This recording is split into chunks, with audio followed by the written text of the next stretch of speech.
This is like for real stage workers only. Let me save you some time. If you're a person who likes hypnotism for entertainment, you should stop watching this video all the way. This is going to be a really philosophical and educationally based video.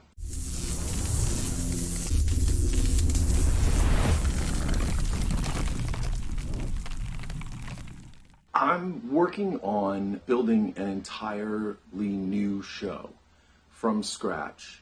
I've been thinking about it for a while, decided that it's time to do it, and so I thought for those of you who are in the stage hypnotism world, it might be useful for me to document the process. I think one thing that's a major gap in the profession of stage hypnotism is most of the training is overly focused on what are, it's going to sound weird at first, but fundamental skills of hypnotism. And of course, that's where you need to start.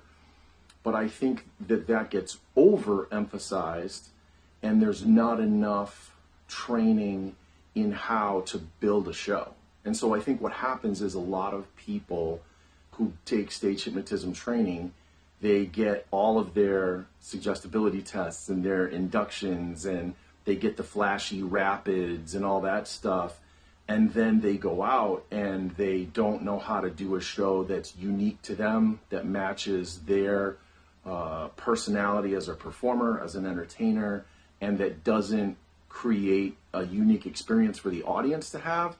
So what we have now is a whole bunch of stage hypnotists who are basically doing different versions of the same show. And I'd really like to be part of helping that stop and moving towards something better, because I think it's better for the profession. So I'm going to document my process here. I used to be a teacher, and I got a bachelor's in English teaching and a master's in secondary education. And I only taught for 3 years, and then I got out of the field and I did some other stuff briefly, and then I got into hypnotism. What's been really great for me is that that formal education in education set up a lot of important structures for me in terms of how I think about developing things.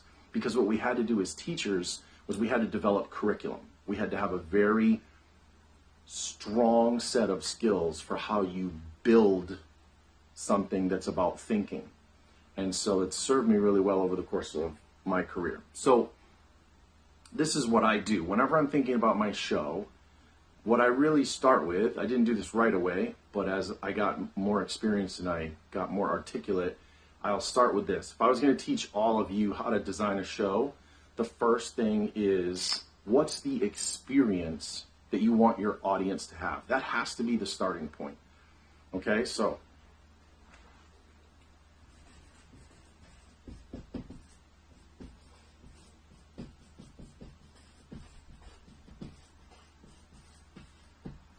that's your first thing.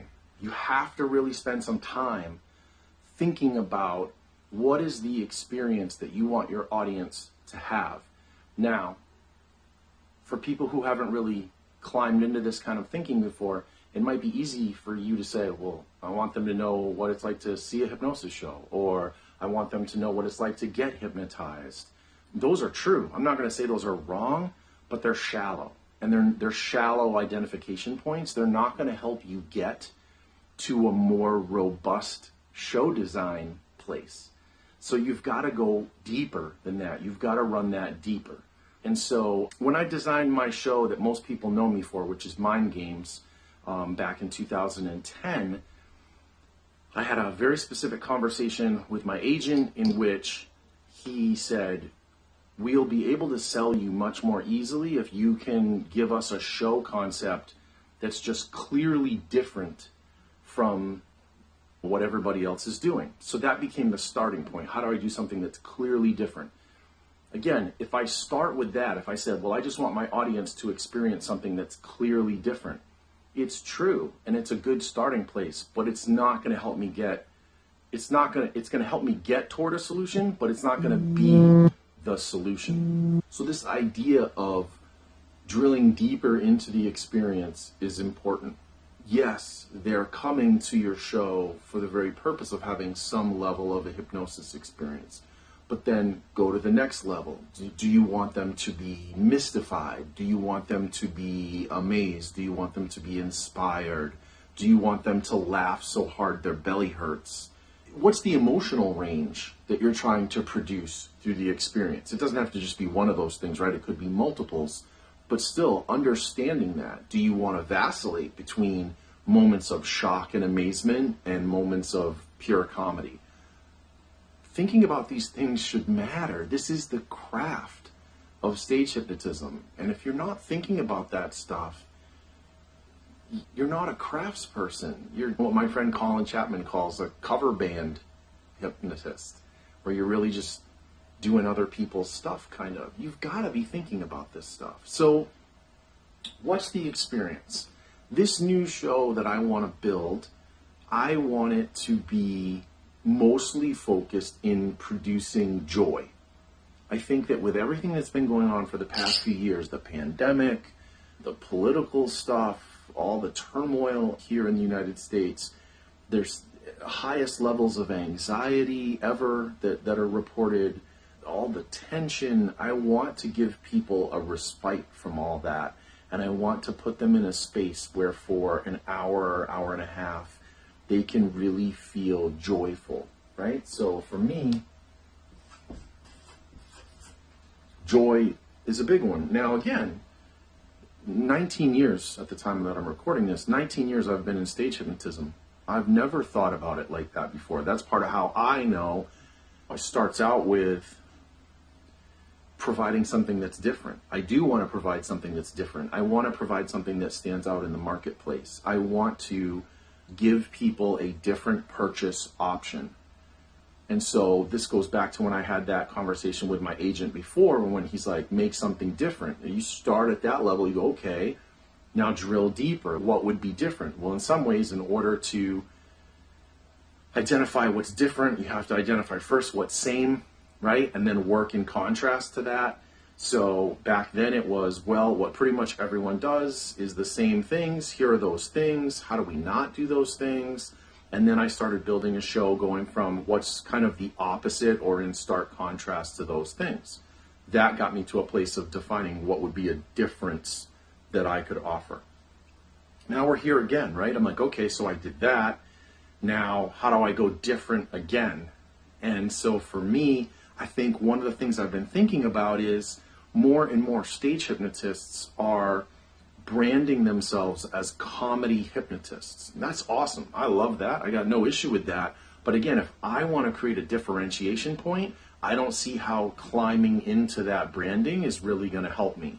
If that's a more and more common thing to do, then again, it's like, well, if you're doing that, and I'm not saying don't do it. In fact, I'd say do it for most people.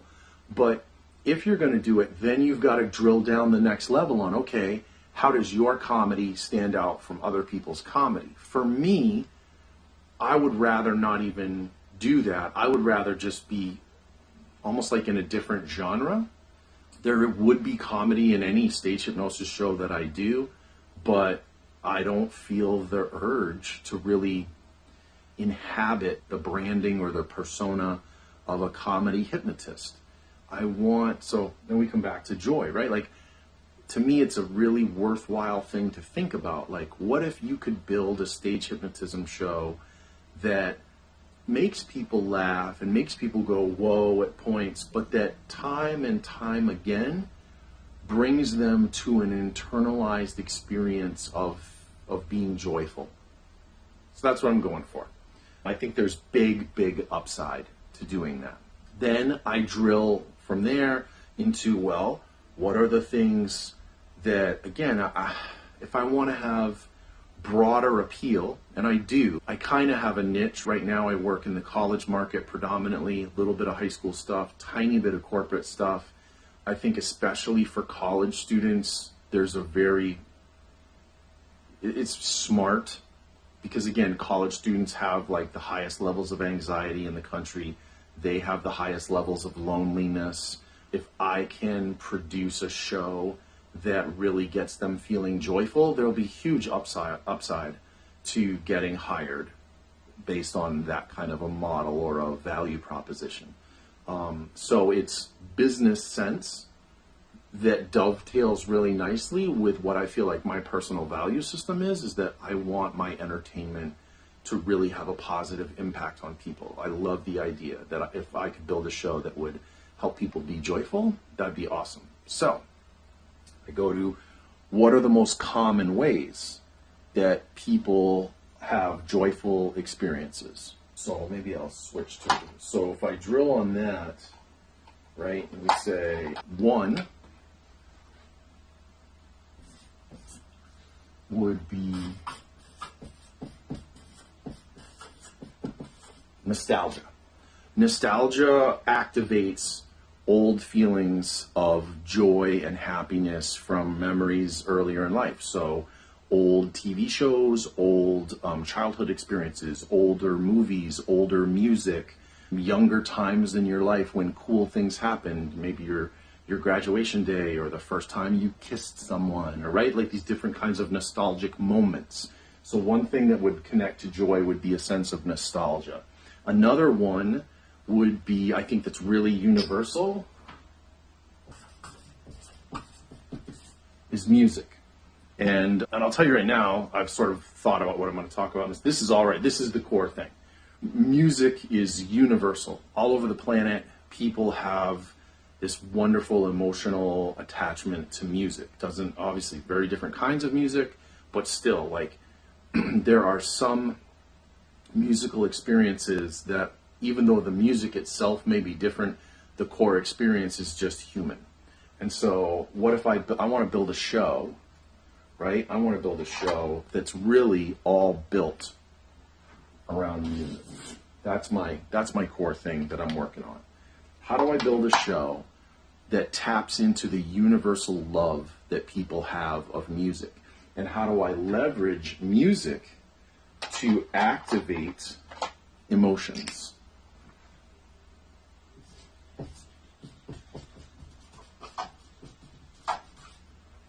Right? Because, again, while my joy is kind of my foundational thing, it's not the only thing I want to produce, right? I might want to have people feel excited. I might want to have people feel inspired. I might even want to have people feel at some point during the show that they're loved.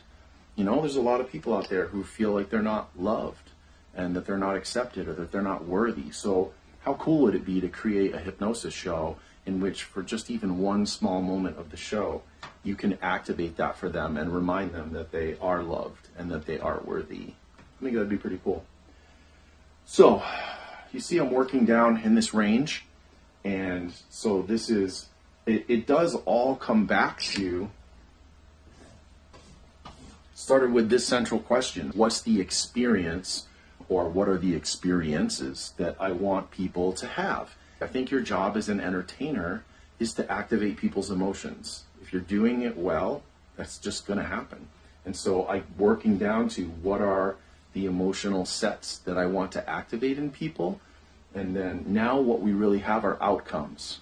People come in, they sit down, I do this show, they have this experience, and the end product is that they feel excited, they feel inspired, they feel loved, XYZ. And then now you have those outcomes and you think, all right, well, how do I connect it all, right? This isn't a linear process necessarily. It could be, I suppose. But how do I produce this in a stage hypnotism show? And so now I'm thinking, this is my old teacher mode, right? When I was a teacher and we built curriculum, we were like, students have to know certain things and they have to know how to be able to do certain things. They have content knowledge and skills that have to be acquired. And so now I'm thinking in a similar way. Those are what a teacher would call your learning outcomes. Now, once I identify the outcomes, I can work backward from the outcomes and build the details, the mechanisms and structures that will move the student from not having those things to having those things. And so for me, just substitute audience for student here. Audience comes in, doesn't have these things. I know what things I want them to have, to leave with at the end of the hour, hour and a half. And now I work backward right? And so what I'm really doing here, what do I need for a new? All right, let's go with, we'll do all three. So how do I connect music to, I need to think for a minute, hold on. I'm going to just bring, so I would say music, novelty, emotion, right? How do you connect? I want them to have a sense of novelty. I want the music to activate emotions. I want the emotions to flow back and be novel experiences in and of themselves. And of course, I'm doing all of that through hypnosis. I think that's stage one. Let me know what your thoughts are.